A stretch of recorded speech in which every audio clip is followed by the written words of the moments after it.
Just like your wheels and tires, the decision to lift your Jeep is not one you should take lightly. The wrong lift can dramatically affect the way your Jeep handles. The first thing you want to do is ask yourself what you want to do with your Jeep. Will it be a commuting vehicle? Will it spend a lot of time on the highway? Maybe you're just going to use it on the weekends. Maybe it'll just be a weekend warrior. But what about those in-between Jeeps? Maybe it'll be a dual-purpose vehicle. I'd be willing to bet that over half of new Jeep owners are in the dual-purpose crowd, and a small lift would do the trick. You commute in that Jeep all week, but on the weekends, you skip that morning shave, you go out and air down the tires, you lock it in, and you take the kids fishing.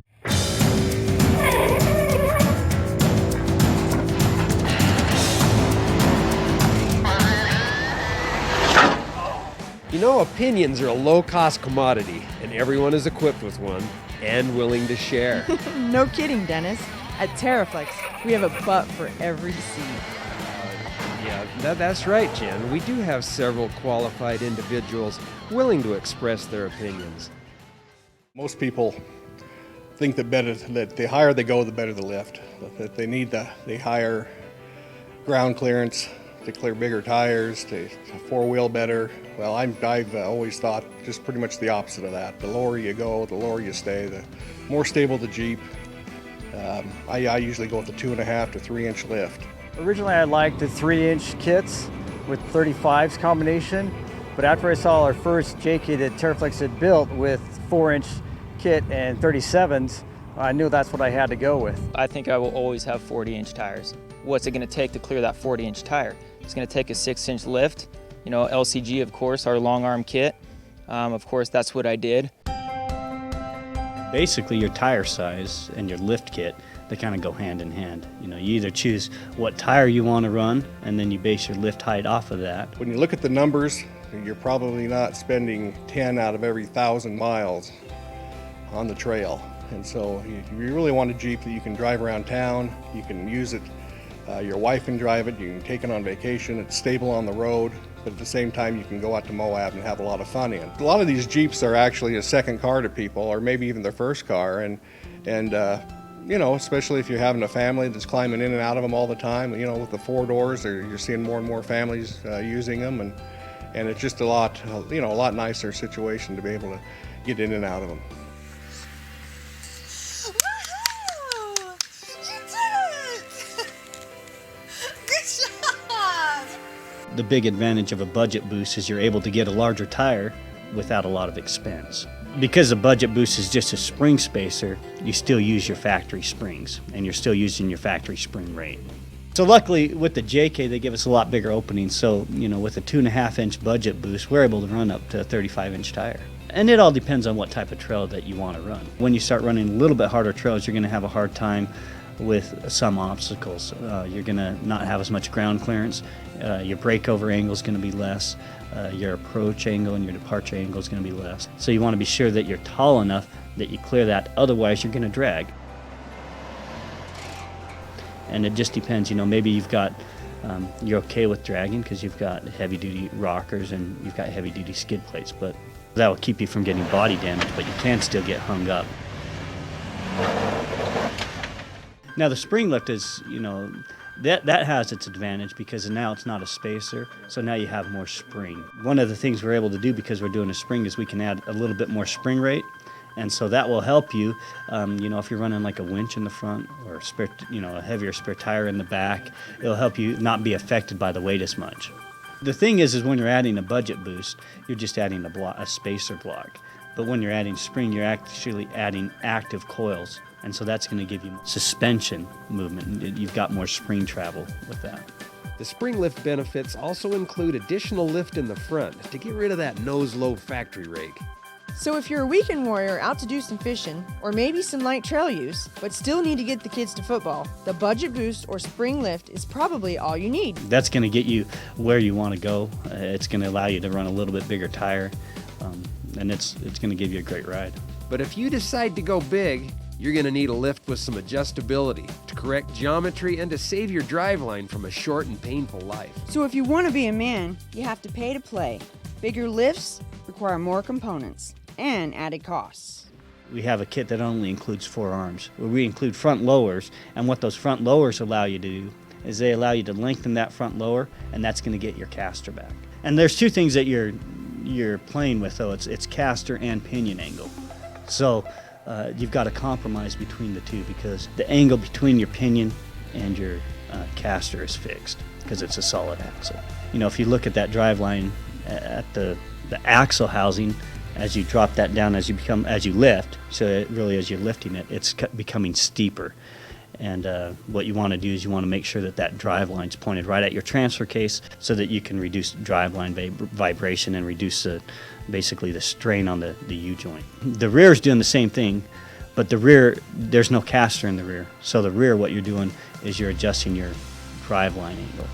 As you lift the vehicle, you're losing wheelbase because of the arc of the arms. You start to lose wheelbase. And so when you buy a kit that includes all 8 arms, what that allows you to do is it allows you to stretch that tire back, move the axle back into position, get the factory wheelbase again. You know, with a 3-inch, we still recommend only a 35-inch tire, because we're only talking about going 2.5-inch to 3-inch. So not that big a difference between these spring kits. So you're still going to run a 35, but it does give you a little bit more ground clearance. Basically, you're a little bit higher than you were with the 2.5. You know, one of the advantages of our arms is, if you look at them, we include a joint on one end. It's actually a flexible joint that allows you to get more articulation than just a rubber bushing. Here we have a 2010 Rubicon 4-door Unlimited, of course. We've got our 2.5-inch kit on this with 35-inch tires.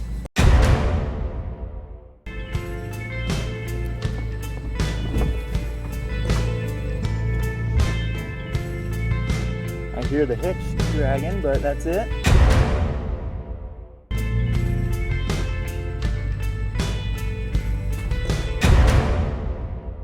Basically what's happening underneath there is that we're actually, the breakover angle is too great on this obstacle to obviously get this Jeep up and over, just because of the wheelbase. Oh, I thought it wanted it there.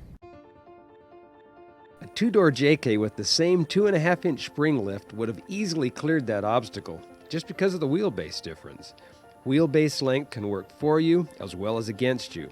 Now, if you're building a 2-door, you would not need as much lift as a 4-door to clear the same obstacle's breakover.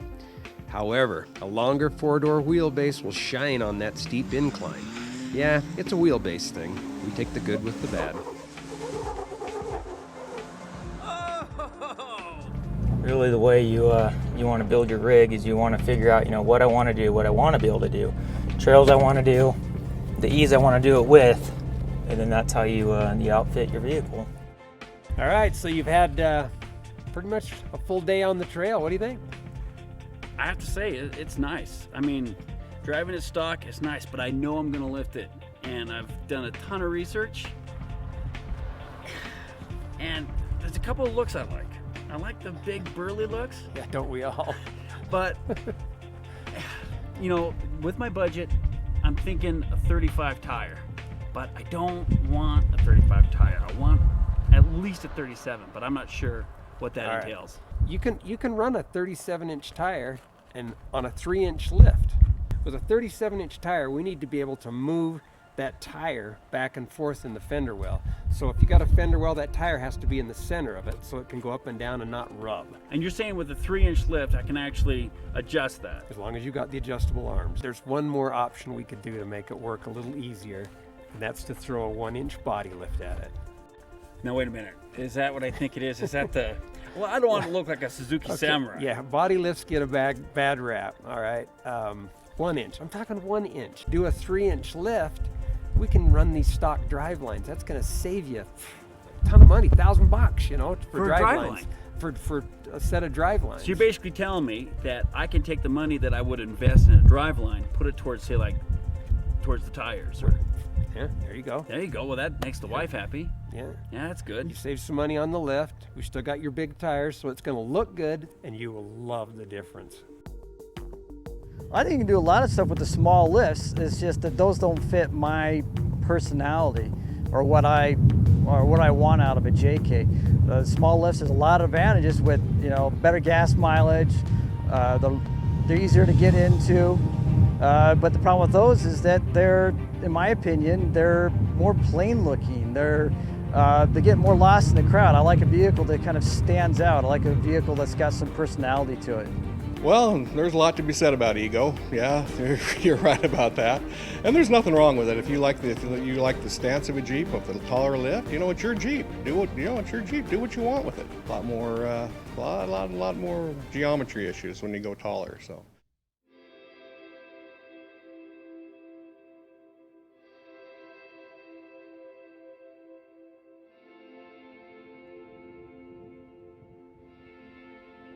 He wants it to be quicker. He wants to run the smaller tire. There's no reason for him to go with that bigger lift. He starts running a 37, it's going to rob you of horsepower. One of the advantages, by keeping it low when you're pre-running, you're keeping your center of gravity down. You're running a smaller tire. It allows, you're going to have a lot quicker acceleration. On the other hand, as you look at it on the trail, it's going to be a lot more capable rig. But someone like Jeff, he's not interested in running that type of trail. To me, bigger tire is better. So if you can manage to stay low and clear a bigger tire, I think that's going to benefit you more. So when you run a 4-inch kit, you've got two choices. You can do our short arm kit or you can do our long arm kit. The advantage of the short arm kit is it's probably the most cost-effective way to get that 37-inch tire under there, because you're just mounting to your factory mounts on the frame. So once we go to a long arm kit, and your geometry is changing so much from the factory geometry that you actually need to start doing, a more drastic correction. And you do that by cutting off the factory control arm mount brackets and weld on new mounts. That actually, it's going to shallow up the angle of the control arm, and it's going to put the geometry where we want it, so that it'll give you a better ride on the road and off the road. I think a lot of the advantages of the taller kit over the lower kits is the added ground clearance. You clear your obstacles better when you're off-road. This is my tallest Jeep that I've ever owned. This is my 2012. I like the looks. I like the clearance I have. It's a big jump up in performance from the short arm kit, especially when we're talking 4 inches of lift. You really need to do some correction to the suspension dynamics. Anything more where you're running 37s or 40-inch tires, you're really getting into axle issues and gearing issues and drivetrain strength, engine power issues, and you can't really do that many more trails. And the trails that you do, chances are you're gonna get some body damage. And do you really want body damage on your new Jeep? Obviously, it's big. You got to build it right to withstand the abuse that it's going to take. So I have a 4-inch long arm kit. I'm running a TeraFlex Terra 44 front axle with 538 gears and the E-locker. I have a TeraFlex CRD 60, also with an Eaton E-locker. 4-inch speed bumps in the front and in the rear, a little bit different than what a normal person would have. I liked all the compression range of the 4-inch speed bumps. I'm just going to come up to this obstacle slow. I don't need to ram it. I want to make sure my bumper clears it. Make sure everything looks good. And then give it a little gas.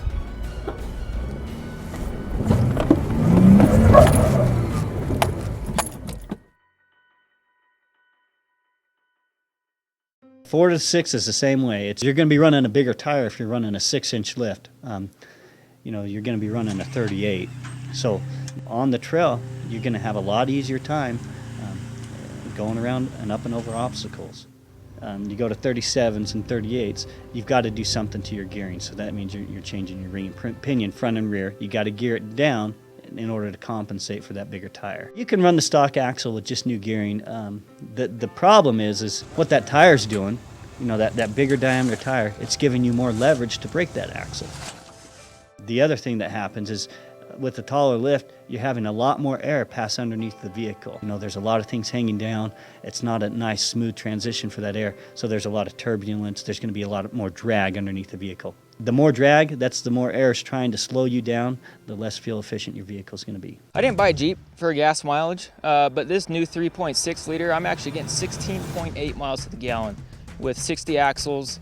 Of course, I am a manual trans, so that helps a little bit, but still, No complaints with gas mileage. Obviously, you're not going to be getting the 20 that it was getting stock, but I think anyone that's lifting their vehicle is going to realize, hey, bigger tire, heavier tire, thicker gears. I mean, it takes a lot more to turn that.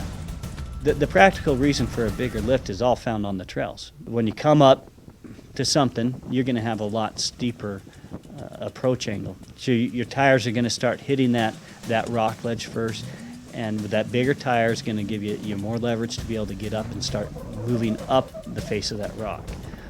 The other thing is on a departure angle, as you're coming off a ledge, you're coming down off of a boulder, you're not going to get the body damage that you would.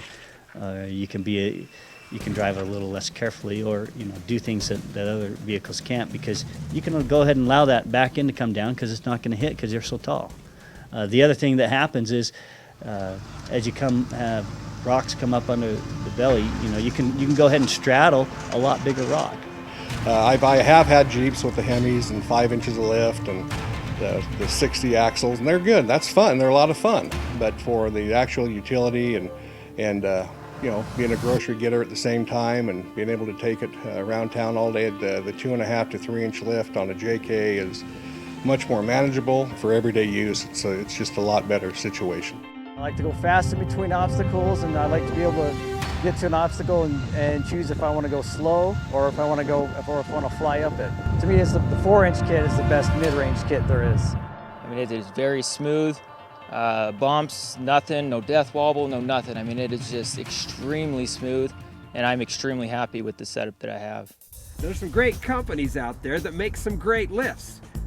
Some drive well on the road, others drive well off the road. Now the trick here is to find a lift that will drive well on the road as well as off the road. That's where the TeraFlex Advantage comes in.